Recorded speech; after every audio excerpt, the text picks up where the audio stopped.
এই দেখেন, এটা হয়তো আষাঢ় মাস বাট বৃষ্টি নামছে না, অথবা এটা শরৎ হতে পারে, আমি ঠিক জানি না। এখানে আমার একটা হলুদ গাছ আছে। এখন আমি আমার সব গাছ নিড়ে দেবো। এখন 4টা বাজে, আর কয়েক ঘন্টা পরই আমি এসে পানি দিয়ে যাবো মাগরিবের পর। এই তো আমার শশা গাছ, এখানে একটি শশা ধরেছে, এখানে একটি, আর এখানে একটি ধরেছে। এটা গাছটা প্রচুর বড় হচ্ছে, ফুল আসছে, এবং এখানে আমি কুচিও দিচ্ছি। আজকে সকালে আমার পানি দেওয়া উচিত ছিল, বাট আমি ভুল করে ফেলেছি। যে আমি ভেবেছি কি এখানে ভিজা ভিজা আছে, তাই আমি পানি দিয়েছি। সে তৃষ্ণা লাগলে খাবো। আও না, কিছুটা তো দেখার কথাই। প্লেন যাচ্ছে, প্লেন। এই তো, কই রে প্লেন? এই যে দেখা যাচ্ছে কি, মনে হয় যাচ্ছে না। ওই তো, ওই তো।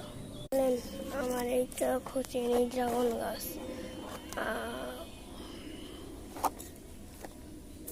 আর দেখেন ড্রাগন গাছের কচি ডাল, এই যারা, আর এইটা কি কলি বের হচ্ছে আমি ঠিক জানি না। এখানে আর একটা চারা করতে দিয়েছি, মাটি অথবা কুচাতে হবে না। এটা আমার বুড়োর গাছ, আজকে সকালে রোপণ করে মাদ্রাসায় চলে গেছি, এটা লাগবে এত খোঁজাতে। এখন তো রৌদ্র তাপে কাজ করা হয়েছে, এখন এখানে এতটাও রৌদ্র নেই, কারণ এখানে হচ্ছে পেয়ারা গাছ আছে। এখন মরিচ গাছটা আমি কুচিয়ে দিচ্ছি, প্রচুর মরিচ ধরে। কি যে একটা বাতাস, আলহামদুলিল্লাহ, এই বাতাসই তো আরাম। আমার উচ্ছে গাছটা করে বর্তমানে বাউনিটা, এটা আমি সাথে গিফট পেয়েছি একাই। আমার নানু বীজ ফেলাইতো, সেখান থেকে নিচ থেকে নিয়ে আসছে আমার নানা, পরে একা একাই হয়ে গিয়েছে। গাঁদা গাছ ছিল এখন, তারপরে শশা ছিল, তারপরে এখন এই বর্তমানে উচ্ছে গাছ আছে, আর জবা গাছ আছে। এটা নিরানো নাই দেখাইলাম, কারণ বেশি টাইম নেই তো, 3 মিনিটের ভিডিও আর কত কিছু দেখাবো। গাছটাকেও খুঁচিয়ে নিই, আজকে দেখি সব গাছে পানি যাবে মাগরিবের পর, একদমই রৌদ্র নেই।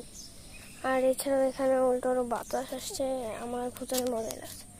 এগুলো কি করে খুঁচাই বলেন তো আপনারা? মাগো, পাথরের চুমড়ি শক্ত, একইভাবে খুঁচাবো আর কি দেখাবো? নাই দেখালাম তাহলে। জোনাকি ফুলের রিপোর্টিং করতে হবে, সেই রিপোর্টিং ভিডিওটা আপনারা পেয়ে যাবেন আমার চ্যানেলে, ঠিক আছে? ফুলের প্রচুর রুট বাউন্ড হয়ে গিয়েছে, এই দেখেন এই গন্ধরাজ দেবর গাছটা ছড়াইছি, কি পরিমাণের পিঁপড়া, তারা নেই, যত তাড়াতাড়ি এখান থেকে সরাতে হবে।